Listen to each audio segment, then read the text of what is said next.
لہٰذا وہ ہماری زکوٰۃ ہو یا خمس کے صورت میں ہو، وہ کہاں جاتی ہے؟ نائب امام کی طرف جاتی ہے۔ ہم اپنی مرضی سے خرچ کرتے ہیں، اجازت لیتے ہیں، اپنی عوام پہ خرچ کرتے ہیں، اپنی مسجدوں اور مدرسوں پہ خرچ کرتے ہیں۔ کیوں؟ کیونکہ ہم نے وقت کے حاکم کو کبھی بھی اولی الامر نہیں مانا۔ ہاں، حاکمیت ہے، انسان کی بنائی ہوئی حاکمیت ہے، الہی حاکمیت نہیں ہے۔ جو اللہ کا حق ادا نہ کرے وہ میرا حق کیسے ادا کرے گا؟ جو حاکم شراب پیے، جو حاکم مجرے کروائے، ہاں، افسوس ہوتا ہے جب کہتے ہیں پاکستان کا مطلب کیا؟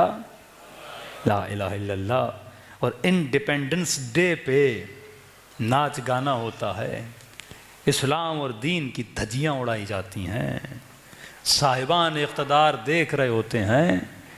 یہ کیوں ہے؟ کیونکہ جب اولی الامر فاسق ہو جائے تو امت بھی فاسق ہو جاتی ہے۔ جب اولی الامر فاسق ہو جائے تو قتل حسین رونما ہوتا ہے۔ جب اولی الامر فاسق ہو جائے تو نبی کی نواسیوں کی چادروں کی طرف ہاتھ بڑھتے ہیں۔ جب اولی الامر فاسق ہو جائے تو جوانان جنت کے سروں کو نو کے نیزہ پہ چڑھایا جاتا ہے۔ یہ نتیجہ ہے۔ دین بچانا چاہتے ہو تو دین فہم بنو، دین بچانا چاہتے ہو تو دین کو سمجھنے کی کوشش کرو۔ ایک آیت بھی انسان کو اگر صحیح سمجھ میں آ جائے اس کی زندگی بدل جاتی ہے۔ آج قرآن ہمارے درمیان بڑا غریب ہو چکا ہے۔ ہم نے قرآن کو اس طرح پڑھنے کی کوشش نہیں کی، ہم نے مفتیوں اور مولویوں کے حوالے کر دیا۔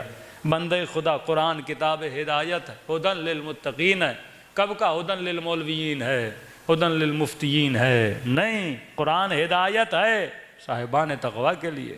اگر تیرے دل میں خوف خدا ہے، اٹھا قرآن اور ایک ایک آیت کا ترجمہ پڑھ، غور کر، فکر کر۔ خدا عوام سے بات کر رہا ہے۔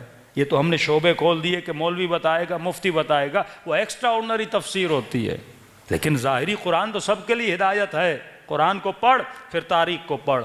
بڑا آسان ہے، یہ فیصلہ کسی مفتی اور مولوی کے ہاتھ میں نہ دے، خود فیصلہ کر۔ قرآن کی آیت پڑھ، اللہ ولی ہے، رسول ولی ہے، جس نے حالت رکوع میں زکوٰۃ دی وہ ولی ہے۔ اب جستجو کرنا خود جا کے تاریخ میں کہ رکوع میں زکوٰۃ کس نے دی تھی۔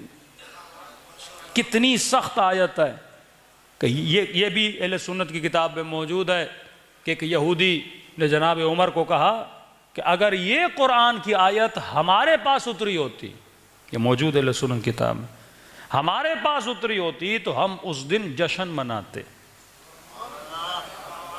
عمر نے کہا کون سی آیت؟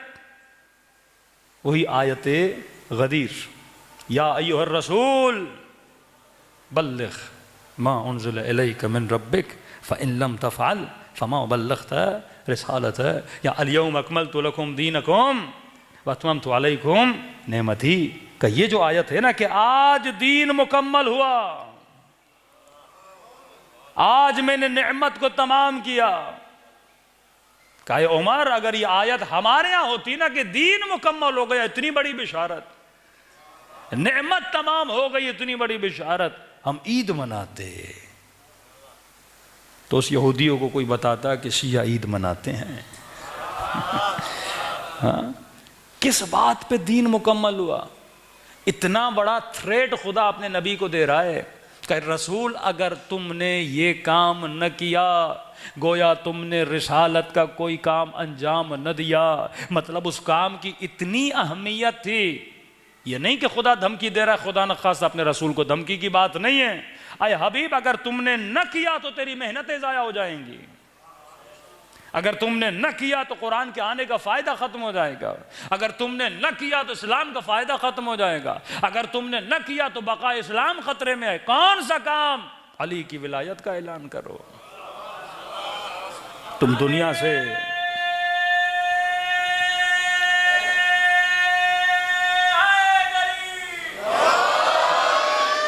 اب 6-7 آیتیں پیچھے پتہ نہیں کوئی خنزیر کے گوشت کا اور پتہ نہیں کس گوشت کا ذکر ہے، کہتے ہیں اس وجہ سے۔ اب گوشت کے اعلان کرنے سے نہ کرنے سے دین کا کیا جائے بھائی؟ اتنی تو اللہ نے عقل دی ہے. امپورٹنس دیکھو اس آیت کی. اے حبیب اگر تم نے نہ کیا، یعنی اس کا دار و مدار پوری رسالت پر ہے. گویا تم نے رسالت کا کوئی کام انجام نہ دیا. اب بڑی آسانی سے آیت سے گزر جائیں. ہاں مولوی صاحب اس کی کیا تفسیر ہے، مفتی صاحب اس کی کیا تفسیر ہے؟ اللہ قیامت میں کہے گا تو خود اندھا تھا، تو خود پڑھ نہیں سکتا تھا، کہ تم نے کبھی کوشش کی کہ قرآن سے خود ہدایت لو؟ پھر ایسا ہے تو بچوں کو کیوں بھیجتے ہو اسکول میں اے لیول اور او لیول کر رہا؟ پوچھ لو بھائی کیا مسئلہ ہے، مسئلہ حل ہو جائے. بچہ خود پڑھتا کیوں ہے کتابوں کو؟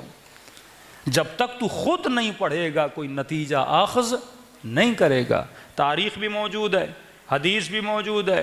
60-70 ہزار میں یہ ساری کتابیں آ جاتی ہیں جتنی اہل سنت کی کتابیں ہیں. صاحب ستاب لے لیں، ابن ماجہ واجہ لے لیں، ساری کتابیں لے لیں، میکسیمم 75 to 80,000 میں وتھ ترجمہ وتھ ٹرانسلیشن آ جاتی ہیں. لیکن یہ مظلومیت ہے.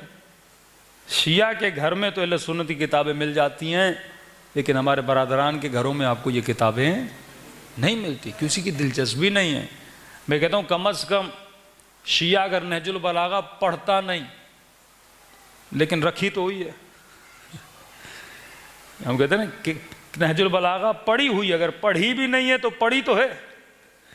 لیکن ان کے ہاں نہ بخاری پڑھی ہے نہ پڑھی ہے، یعنی مظلوم ہے ان کی کتابیں بھی ان کے ہاں. اگر مسلمان صرف اپنی کتابیں پڑھ لیتا، جس طرح بہار ہمارے ہاں بڑی مظلوم ہے. ہم میں سے کتنے شیعہ ہیں جن کے گھروں میں بہار و انوار کا سیٹ پڑا ہوا؟ 2 شروحات ہوں مثلا نہج البلاغہ کی، ایک تفسیر ہو قرآن کی. آج کتابیں مظلوم ہیں. ہم نے سارے دین کا جو ٹھیکہ ہے وہ مفتی اور مولویوں کو دے دیا. اب مفتی جو چاہے گا جہاں چاہے گا امت کو کیا کرے گا؟ موڑے گا. ایک مرتبہ فتویٰ دے گا یہ حرام ہے یہ حلال ہے، ایک مرتبہ فتویٰ دے گا یہ واجب القتل ہے. پھر یہ واقعات پاکستان میں ضرور نما ہو رہے ہیں. کیوں ہو رہے ہیں بھائی؟ ایک 22 سال کا بچہ، اسے کیا پتا؟ اس کے ذہن میں ڈال دیا جائے مثلا یہ بدعتی ہیں، یہ کافر ہیں. بھری مجمع میں بھری مجلس میں آتا ہے اور ذاکر امام حسین کو گولی مار کے چلا جاتا ہے. ہاں، اور جب اس سے پوچھو گے بھائی تم نے کس کے کہنے پہ مارا، کہے گا مفتی نے کہا تھا، مولوی نے کہا تھا. کسی کی جان لینے کا حکم اولی الامر کے علاوہ کوئی نہیں دے سکتا. یہاں کوئی مجتہد ہو، صاحب اجتہاد ہو، آپ بولتے مولانا فلاں بندہ مرتد ہو گیا ہے، اسلام میں مرتد کی سزا موت ہے، کیا میں مار سکتا ہوں؟ کیا مجھے اجازت ہے؟ مولانا خدا نہ خواستہ فلاں آدمی اہل بیت رسول کو گالیاں دے رہا ہے، کیا میں مار سکتا ہوں؟ قطعاً اجازت نہیں ہے، مجھے کسی کے قتل کی اجازت نہیں ہے. جب تک کسی مجتہد کی اجازت نہ ہو، قاضی القضات کی اجازت نہ ہو، پھر پورا معاشرہ جنگل بن جائے گا. میں اسے ماروں گا وہ مجھے مارے گا. پھر افغانستان کا وہ قصہ کہ گدھا مسجد میں گھسایا، پتہ نہیں 37 لوگ مر گئے گدھے کی وجہ سے. انسان اگر اپنی منمانی پہ آئے تو ہم ایک دوسرے کے قتل کریں گے. میں بولوں گا مجھے وہابی اچھا نہیں لگتا، وہابی بولیں گے میں شیعہ اچھا نہیں لگتے. پھر کون سا قانون اور کون سی حاکمیت؟ 2 طرح کے مرتد ہیں. ایک آدمی مرتد ہو گیا، یہ لبرل ہو گیا، سیکولر ہو گیا، دین کو نہیں مانتا، اللہ کو نہیں مانتا، نبی کو نہیں مانتا. کیا یہ واجب القتل ہے؟ وقت کا حاکم کہتا ہے نہیں. کون سا مرتد واجب القتل ہے؟ وہ مرتد جو اپنے ارتداد کو پھیلا رہا ہے. اب یہ ناسور ہے. مثلا ایک خاتون حجاب نہیں کرتی کہ مجھے اسلام کا یہ حکم سمجھ میں نہیں آتا، تمہاری کھوپڑی میں اتنی جگہ نہیں آتا، چلو نہ کرو.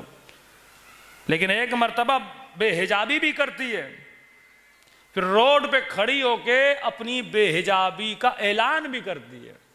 یعنی لوگوں کے ذہنوں میں ترویج و تبلیغ کرتی ہے، ایڈورٹائزمنٹ کرتی ہے. یعنی جو کر رہی ہیں انہیں بھی بگاڑ پیدا کرتی ہے. اسے کہتے ہیں مفسد فی الارض، یعنی اللہ کی زمین میں کیا پھیلا رہے ہیں؟ فساد پھیلا رہے ہیں. اس کو حکم اسلام کہتا ہے قتل کرے. اب کون قتل کرے گا؟ میں کروں گا یا آپ کریں گے؟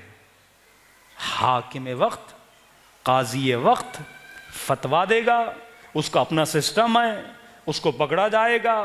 حراست میں لیا جائے گا، اس کا ٹرائل کیا جائے گا، اس کے بعد حکومت یا جو بھی وقت کا حاکم ہے کیا کرے گا؟ اسلامی قوانین کے مطابق اسے سزا دے گا۔ اپنی نظروں کے سامنے ایک چور آتا ہے، آپ کا موبائل چھینتا ہے، آپ کی موٹر بائک کو چھینتا ہے، آپ کی گاڑی کو چھینتا ہے، آپ نے چور کو پکڑ لیا، اسلام کہتا ہے خبردار تجھے مارنے کا حکم نہیں ہے، میری موبائل چوری کی ہے، تم نہیں ہے اس کو مارنے والے۔ حاکم کا کام ہے، قاضی کا کام ہے، جج کا کام ہے اسے سزا دے، تمہیں حق نہیں ہے۔ اب اس طرح ہر بندہ چور کو پکڑے اور مارنے لگے۔ کل پتہ چلا وہ چور بھی نہیں تھا، میری دشمنی تھی ذاتی، میں نے کہا چور چور چور، اور 4 اس کو ہم نے چپیڑے مار دیں اور ساری اپنی بڑاس میں نے روڈ پہ نکال دی، تو ملک میں جنگل کا قانون بن جائے گا۔ اسلام کے ایک رولز ہیں، ایک ریگولیشنز ہیں، جب ان رولز اور ریگولیشن کو بندہ فالو کرے تبھی خدا متعال قرآن میں کہتا ہے کہ ہم نے قصاص میں کیا رکھا ہے تمہارے لیے؟ نعمت رکھی ہے، ہم نے قصاص میں حیات رکھی ہے۔ اللہ کہتا ہے قصاص میں زندگی ہے۔ کسی نے معصوم سے پوچھا مولا قصاص تو موت کا نام ہے، اس میں حیات کہاں ہے؟ خدا نخواستہ ایک شادی شدہ عورت نے یا مرد نے زنا کر دی، اسلام کہتا ہے اس کو سنسار کر کے مار دو، کہ مولا یہ تو موت ہے، قصاص مطلب موت ہے۔ کسی نے آپ کے بیٹے کو مارا، اسلام کہتا ہے تمہیں حق ہے یا اسے پیسے لے کے معاف کرو، یا تم کہو کہ میں سزا چاہتا ہوں، اسے موت ملنی چاہیے، موت کے بدلے میں موت۔ پیسے بھی لے سکتے ہو، تمہاری مرضی ہے۔ یہ حق دیتا ہے وارث کو اسلام۔ اب آپ نے کہا مجھے قصاص کرنا ہے، جب تم موت کا تقاضا کرو گے تو اسے قصاص بولا جائے گا، مطلب مارا ہے، موت کے بدلے میں موت کا سوال کرتا ہوں۔ کہ مولا علی نے کہا ابن ملجم کو جب پکڑا، علی نے کہا حسن اگر میں بچ جاؤں گا تو علی معاف کرے گا، لیکن اگر میں نہیں بچا تو اسے اتنا ہی مارنا جتنا اس نے علی کو مارا تھا۔ قصاص جو کیا اس کے ساتھ وہی کیا جائے۔ لیکن اب سوال یہ امام سے کہا مولا اس میں حیات کیسے ہے؟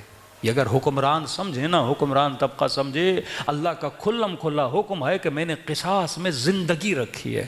کہ مولا وہ کیسے؟ امام فرماتے جب تک مجرم کو سزا نہ ملے معاشرے میں عدالت قائم نہیں ہوتی۔